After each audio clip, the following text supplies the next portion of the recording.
अस्सलाम वालेकुम रहमतुल्लाहि व बरकातुहू। बिस्मिल्लाहिर्रहमानिर्रहीम। किताब दावत अमीर की अगली किस्म खुशामदीद।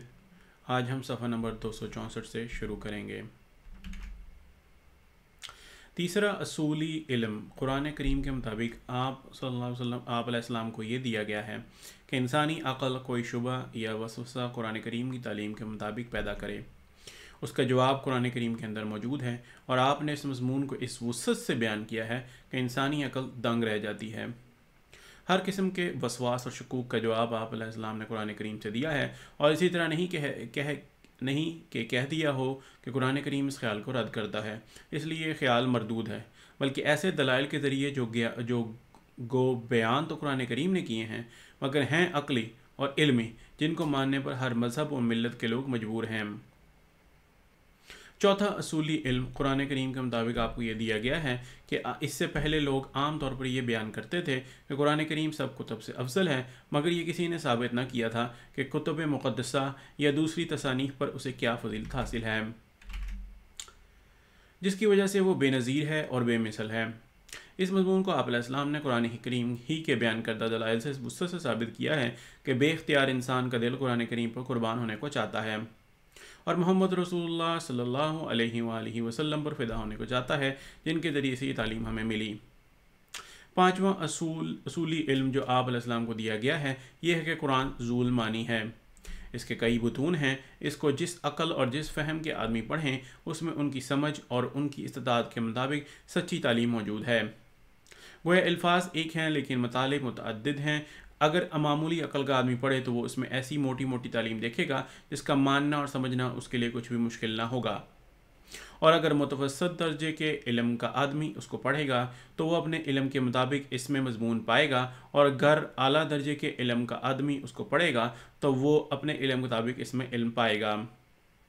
गर्ज़ ये ना होगा कि कम इल्म लोग इस किताब को समझना अपनी अक़ल से बाला पाएँ या अला दर्जे के इल्म के लोग इसको एक सादा किताब पाएँ और इसमें अपनी दिलचस्पी और इल्मी तरक्की का सामान न देखें।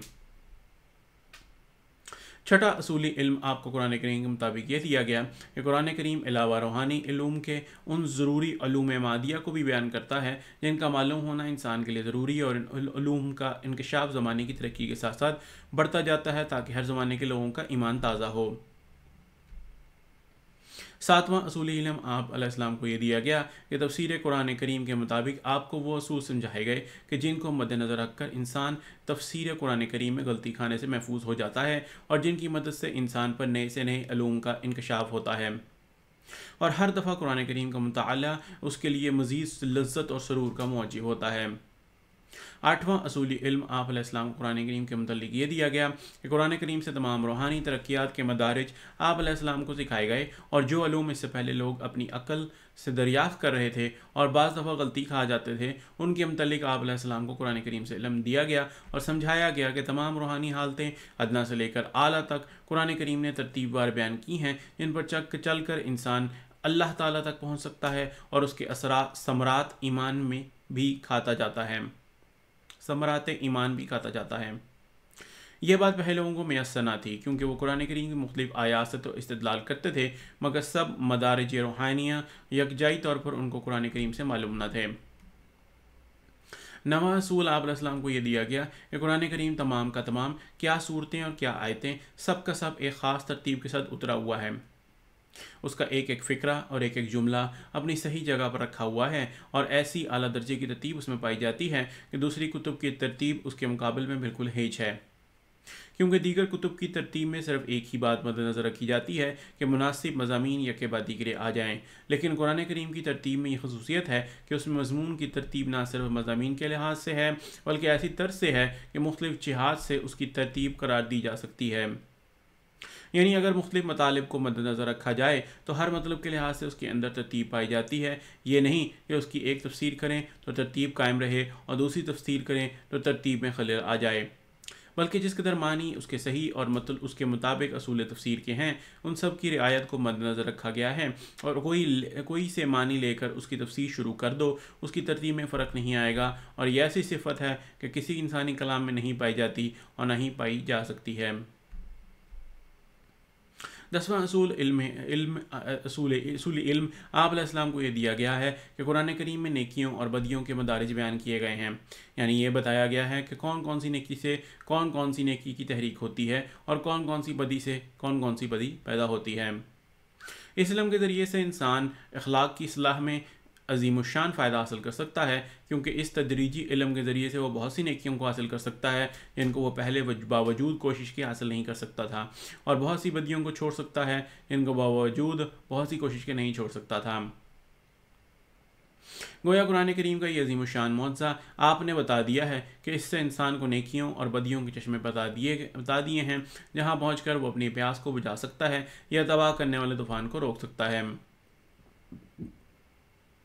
11वां असूली इल्म आपको ये बताया गया कि सूरह फातिहा कुरान करीम की सब मज़ामीन का खुलासा है और बाकी कुरान के लिए मसला मतन है, और कुल असूली मसाइल इसके अंदर बयान किए गए हैं, और नहायत मुफस्सल और ज़ख़ीम तवासीर आपने सूरत की शाया की, और नहायत पुरलुत्फ़ ईमान को ताज़ा करने वाले मज़ामीन इससे अख़ज़ करके तकसीम किए, और इस इल्म के ज़रिए से आपने हिफाजत इस्लाम के काम को आसान कर दिया, क्योंकि हर एक बात जो मुफस्सल में से इंसान की समझ में ना आए वो मुजम्मल पर निगाह करके इसको समझ सकता है, और सिर्फ इसी सूरत को लेकर तमाम दुनिया के अदियान का मुकाबला कर सकता है और कुल मदारिज रूहानी को मालूम कर सकता है।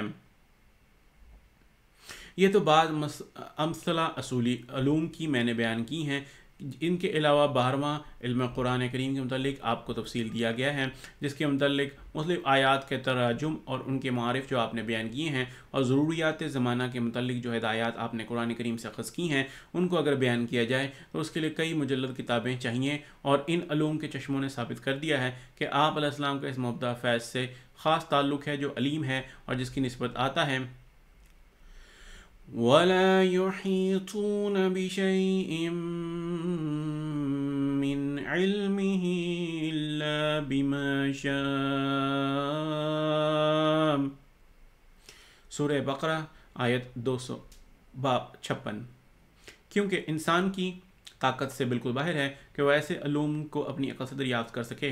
आपके बताए हुए अलूम और असूल के मुताबिक जब हम कुरान करीम पढ़ते हैं तो उसके अंदर अलूम के समंदर मौजें मारते हुए नज़र आते हैं जिनका किनारा नज़र नहीं आता। आपने आयत ला यमस्सुहु इल्लल मुत्तहरून सूरह वाक़िया आयत 80 के मजमून की तरफ तवज्जो दिलाकर बार बार अपने मुखालफों को तवज्जो दिलाई कि आप लोगों के ख्यालात के मुताबिक मैं झूठा हूँ, तो फिर वजह क्या है कि ऐसे बारीक इल्म मुझे अता किए जाते हैं, और अपने मुखालफों को बार बार मुदावत मुकाबला दी कि अगर तुम में से कोई आलिम या शेख अल्लाह ताला से ताल्लुक़ रखता है तो मेरे मुकाबले पर अलूम कुरान को ज़ाहिर करे, और ऐसा किया जाए कि एक जगह एक सालिस व शख्स बतौर कुरानदाजी कुरान करीम का हिस्सा निकाल कर दोनों को दे और इसकी तफसीर मारफ़ जदीदा पर मुश्तमिल दोनों लिखें। फिर देखा जाए कि अल्लाह ताला किस फ़रीक़ की मदद करता है, मगर बावजूद बार बार पुकारने के कोई मुकाबले पर ना आया। और आता भी क्योंकि आपका मुकाबला तो अलग रहा। अलूम कुरान में आप खुदाम का भी कोई मुकाबला नहीं कर सकता, और कुरान करीम को इस वक्त सिर्फ हमारा ही है। इस मज़मून के ख़त्म करने से पहले मैं आपकी एक फ़ारसी नज़म कुरान करीम के मुताबिक दर्ज करता हूँ, जिसमें आप अलैहिस्सलाम ने अलूम कुरानिया के मुतल्लिक़ लोगों को तवज्जो दिलाई है। नाज़रीन, ये फ़ारसी नज़म है, इसको हम यहाँ से छोड़ते हैं, हम अगली दलील की तरफ चलते हैं। 10वीं दलील आप अलैहिस्सलाम की सदाकत की कि वो भी दर हकीकत सैकड़ों बल्कि हज़ारों दलाइल पर मुश्तमिल है। यह है कि आप अलैहिस्सलाम को अल्लाह ताला ने नहायत कसरत से अपने गैब पर मुतल्लक़ किया था। बस मालूम हुआ कि आप अलैहिस्सलाम खुदा के फ़रज़्तादा थे। अल्लाह ताला कुरान करीम में फरमाता है फ़ला यज़हिरू अला ग़ैबिही अहदन इल्ला मन इर्तदा मिर रसूल। सूरह जिन आयत 27-28।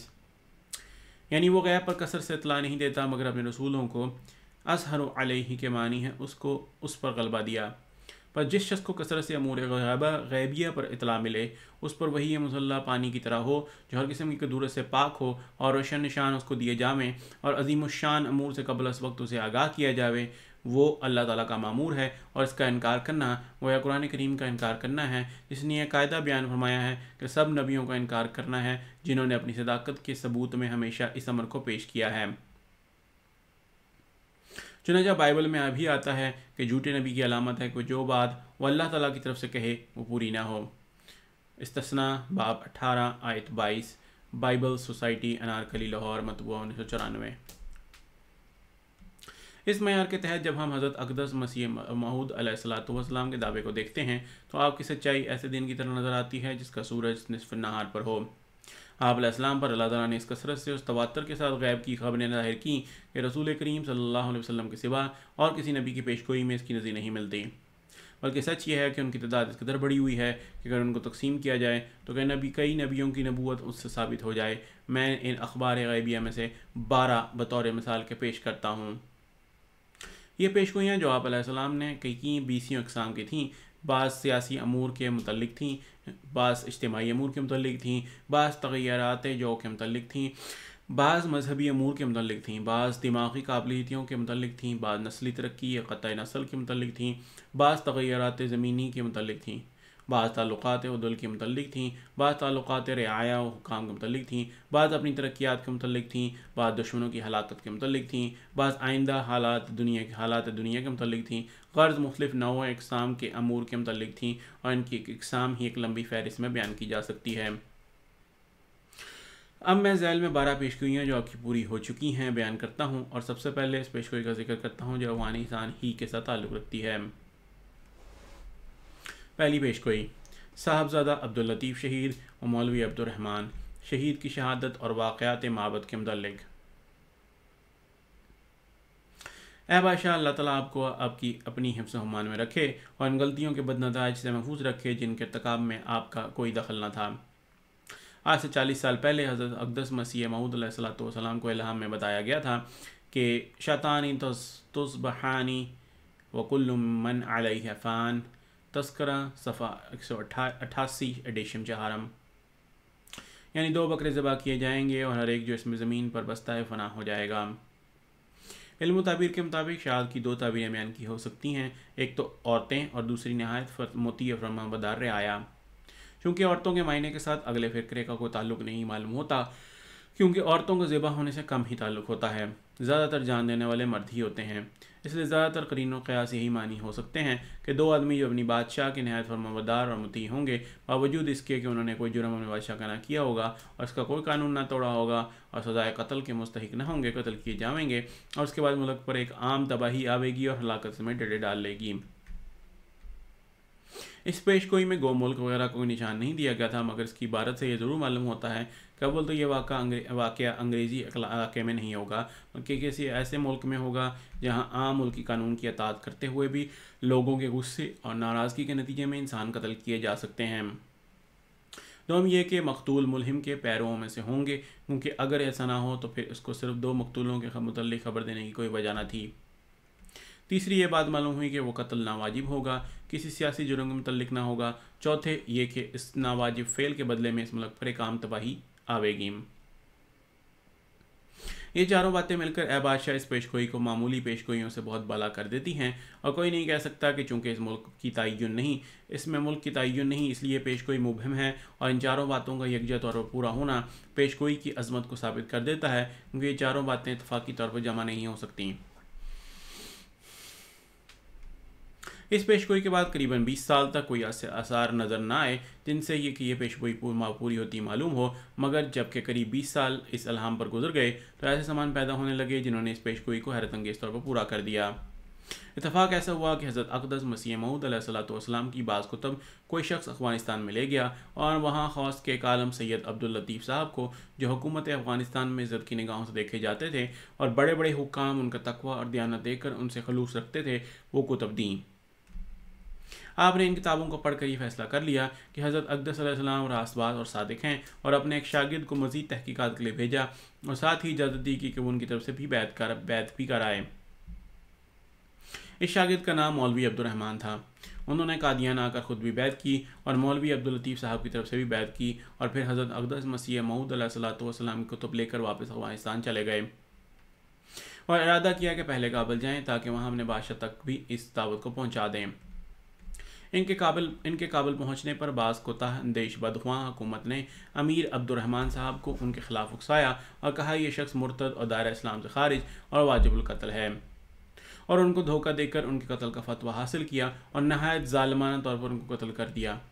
और वो जो अपने बादशाह से इस कदर प्यार करता था कि पेशतर इसके कि अपने वतन को जाता, पहले अपने बादशाह के पास खुशखबरी लेकर पहुंचा कि खुदा का मसीह और महदी आ गया है। उसकी मोहब्बत और उसके प्यार का उसको ये बदला दिया गया, उसे गर्दन में कपड़ा डालकर और दम बंद करके शहीद कर दिया गया। मगर इस वाक़े में अल्लाह ताला का हाथ था। उसने करीबन 20 साल पहले 2 वफादार अफराद रियाया की बिला किसी कानून शिकनी कत्ल किए जाने की खबर दे दी थी और इस खबर को पूरा होकर रहना था। तो इस कत्ल के ज़रिए से उन 2 शख्सों में से जिनके कत्ल की खबर दी गई थी, एक कत्ल हो गया। इस वाक़ा के 1-2 साल के बाद साहबज़ादा अब्दुल लतीफ़ साहब शहीद हज बैतुल्लाह के इरादे से अपने वतन से रवाना हुए। क्योंकि हज़रत अक़दस अलैहिस्सलाम की बैत तो कर ही चुके थे, इरादा किया कि जाते वक्त आप अलैहिस्सलाम से भी मिलते जाएँ। चुनांचे इस इरादे से कादियान तशरीफ़ लाए, मगर यहाँ आकर इससे पहले जो किताबों के ज़रिए समझा था बहुत कुछ ज़्यादा देखा और सफ़ाई क़ल्ब की वजह से नूर इलाही की तरफ ऐसे जज़्ब किए गए कि हज के इरादे को मुलतवी कर दिया और कादियान ही रह गए। चंद माह के बाद वापस वतन को गए और फैसला कर लिया कि अपने बादशाह को भी इस नेमत में शरीक करूं जो मुझे मिली है। और दरख्वास्त पहुंचते ही 4 ख़त काबल के 4 दरबारियों के नाम लिखे। इन खतूत के काबिल पहुंचने पर जनाब के वालिद अमीर हबीबुर्रहमान ख़ान साहब अमीर हबीबुल्लाह ख़ान वाली अफ़गानिस्तान अपने वालिद अब्दुर्रहमान की वफ़ात के बाद 1 अक्टूबर 1901 में मसनद नशीन हुआ। इसी के अहद में डेवरेंट लाइन का तयन किया गया और बरतानिया ने अफ़गानिस्तान को ज़ारी देने का वादा किया। 20 फरवरी 1919 को उसने वादी अलंगार में किला अल-सराज नोमान के करीब गोश में पड़ाव डाल रखा था कि उसे कत्ल कर दिया गया। उर्दू जामिया इंसाइक्लोपीडिया जिल्द 1 सफ़ा 537 मतबूआ लाहौर 1987। उर्दू दायरे मारफ़ इस्लामिया जिल्द 7 सफ़ा 886 887 मतबूआ दानिशगाह पंजाब लाहौर। वाली रियासत काबुल को लोगों ने भड़काया और कस्म किस्म के झूठे इत्हाम लगाकर उनको इस बात पर आमादा कर लिया कि उनको पकड़वा कर काबुल बुलवा लें। खौस्त के गवर्नर के नाम हुक्म किया और साहबज़ादा अब्दुल लतीफ़ काबुल हाज़िर हो किए गए। अमीर साहब ने आपको मुलानों के सुपुर्द किया जिन्होंने कसूर आपका साबित न पाया, मगर बाज़ लोगों ने जिनको सल्तनत के मफाद के मुकाबले में ज़ायती ख्वाहिशात का पूरा करना ज़्यादा मंजर होता है, अमीर हबीबुल्लाह ख़ान को भड़काया कि अगर ये एक शख्स छोड़ दिया गया और लोगों ने इसका कसूर कबूल कर लिया तो लोगों के दिलों में जिहाद का जोश सर्द पड़ जाएगा और हुकूमत को नुकसान पहुँचेगा। आखिर उनके संसार की जाने का फतवा दे दिया गया। अमीर हबीबुल्लाह ख़ान ने अपने नज़दीक उनके खैर ख्वाही समझकर उनको कई दफ़ा तौबा करने के लिए कहा, मगर उन्होंने यही जवाब दिया कि मैं तो इस्लाम पर हूँ, तौबा करके कि काफिर हो जाऊँ। मैं किसी सूरत में इस हक़ को नहीं छोड़ सकता जिसे मैंने सोच समझ कर कबूल किया है। और जब उनके रुजू से बिल्कुल मायूसी हो गई तो एक बड़ी जमात के सामने उनको शहर से बाहर ले जाकर संसार कर दिया। ये वफादार अपने बादशाह का जानिसार चंद खुदगर्ज और मतलब परस्त साजिशों की साजिश का शिकार हुआ और उन्होंने अमीर साहब को धोखा दिया कि इसका ज़िंदा रहना मुल्क के लिए मुज़र होगा। हालांकि ये लोग मुल्क के लिए एक पनाह होते हैं और खुदा के उनके ज़रिए से मुल्क की बलाएँ टाल देता है। उन्होंने बादशाह के सामने ये अमर पेश किया कि अगर ये शख्स ज़िंदा रहा तो लोग जिहाद के ख्याल में सुस्त हो जाएंगे, मगर ये ना पेश किया कि शख्स जिस सिलसिले में है इसकी ये भी ये तालीम है कि जिस मुल्क की हुकूमत के मातहत रहो उसकी कामिल फरमाबरदारी करो। बस उसकी बातों की अशात से अफ़गानिस्तान की खाना जंगियाँ और आपस के इख्तलाफ दूर होकर सारे का सारा मुल्क अपने बादशाह का सच्चा जानिसार हो जाएगा और जहाँ इसका पसीना बहेगा वहाँ अपना खून बहाने के लिए तैयार होगा। और ये ना बताया कि जिस सिलसिले से ये ताल्लुक़ रखता है उसकी तालीम यह है कि खुफिया साजिशें ना करो, रिश्वतें ना लो, झूठ ना बोलो और मुनाफ़क़त ना करो। और ना सिर्फ तालीम दी जाती है बल्कि इसकी पाबंदी भी करवाई जाती है। बस अगर इसके ख्यालात की अशात हुई तो एकदम मुल्क की हालत सुधर कर हर तरह की तरक्कियाँ शुरू हो जाएंगी। और इसी तरह उन्होंने ये ना बताया कि इस जिहाद का मुनकर है कि गैर अक़वाम पर बिला उनकी तरफ से मजहबी दस्तंदाजी की हमला किया जाए और इस्लाम को बदनाम किया जाए, ना कि उस हकीकी दिफाई जिहाद का जो खुद रसूल करीम सल्लल्लाहु अलैहि वसल्लम ने किया और ना उन सियासी जंगों का जो एक कौम अपनी हस्ती के क़याम के लिए दूसरी अक़वाम से करती है। इसका तो सिर्फ ये अक़ीदा है कि बगैर इसके गैर अक़वाम की तरफ से मजहबी दस्तंदाजी हो उनके साथ जिहाद के नाम पर जंग नहीं करनी चाहिए ताकि इस्लाम पर हलफ ना आए। सियासी फ़वाइद की हिफाजत के लिए अगर जंग की ज़रूरत पेश आए तो बेशक जंग करें, मगर उसका नाम जिहाद ना रखें, क्योंकि वो फ़तह जिसके लिए इस्लाम की नेक नामी को कुर्बान किया जाए इस शिकस्त से बदतर है जिसमें इस्लाम की इज़्ज़त की हिफाजत कर ली गई हो। गर्ज बिलावजह और अमीर हबीबुल्ला ख़ान साहब को गलत वाक़यात बताकर सैयद अब्दुल लतीफ़ साहब को शहीद करा दिया गया और इसी तरह इल्हाम का पहला हिस्सा मुकम्मल तौर पर पूरा हो गया। इशातानी नज़बहानी तज़बहानी इस जमात के दो नहायत वफ़ादार और अताअत गुज़ार आदमी बावजूद हर तरह बादशाह वक्त के फरमाबरदारी होने के ज़बह कर दिए जाएंगे। और वह हिस्सा पूरा होना बाकी रह गया कि इस वाक़े के बाद इस ज़मीन पर आम तबाही आएगी और इसके पूरा होने में भी देर नहीं लगी। अभी साहबजादा अब्दुल लतीफ़ साहब की शहादत पर एक माह भी ना गुजरा था कि काबुल में सख्त हैजा फूटा और इस कसरत से लोग हलाक हुए कि बड़े और छोटे इस मुसीबत नागहानी से घबरा गए और लोगों के दिल खौफज़दा हो गए और आम तौर पर लोगों ने महसूस कर लिया कि ये बला उस सैयद मज़लूम की वजह से हम पर पड़ी है। जैसा कि एक बेताल्लुक़ शख्स मिस्टर ए फ्रैंक मार्टिन की, जो कई साल तक अफगानिस्तान की हुकूमत में इंजीनियर चीफ के उहदे पर मुमताज़ रह चुके हैं, कि उस शहादत से साबित होता है जिन्होंने अपनी किताब मुसम्मा under the absolute amir published in 1907 under the absolute amir में बयान की है। यह हैज़ा बिल्कुल गैर मुतक़बा था क्योंकि अफ़गानिस्तान में हैज़े के पिछले दौरों में नज़र करते हुए अभी और 4 साल तक इस किस्म की वबा नहीं फूट सकती थी। बस ये हैज़ा अल्लाह ताला का ख़ास निशान था जिसकी खबर वो अपने मामूर को करीबन 28 साल पहले दे चुका था। और अजीब बात यह है कि इस पेशगोई की मज़ीद तकवीर के लिए उसने साहबजादा अब्दुल लतीफ़ साहब शहीद को भी इस अमर की इत्तला दे दी थी। चुनांचे उन्होंने लोगों से कह दिया था कि मैं अपनी शहादत के बाद एक क़यामत को आते हुए देखता हूँ। इस हैज़े का असर काबुल के हर घराने पर पड़ा जिससे अवामुन्नास इस हमले से महफूज ना रहे, उमरा भी महफूज ना रहे और उन घरानों में भी उसने हलाकत का दरवाज़ा खोल दिया जो हर तरह के फ़ज़ाने सेहत के सामान मुहैया रखते थे। और वो लोग जिन्होंने शहीद सईद के संसार करने में ख़ास हिस्सा लिया था ख़ास तौर पर पकड़े गए और बाज़ खुद मुब्तला हुए और बाज़ के नहायत करीबी रिश्तेदार हलाक हुए। नाज़रीन, ये किस्त यहीं पर ख़त्म होती है। इंशाअल्लाह इसकी अगली किस्त लेकर फिर आपकी खिदमत में हाज़िर होंगे। तब तक के लिए इजाज़त। अस्सलामु अलैकुम व रहमतुल्लाहि व बरकातुहू।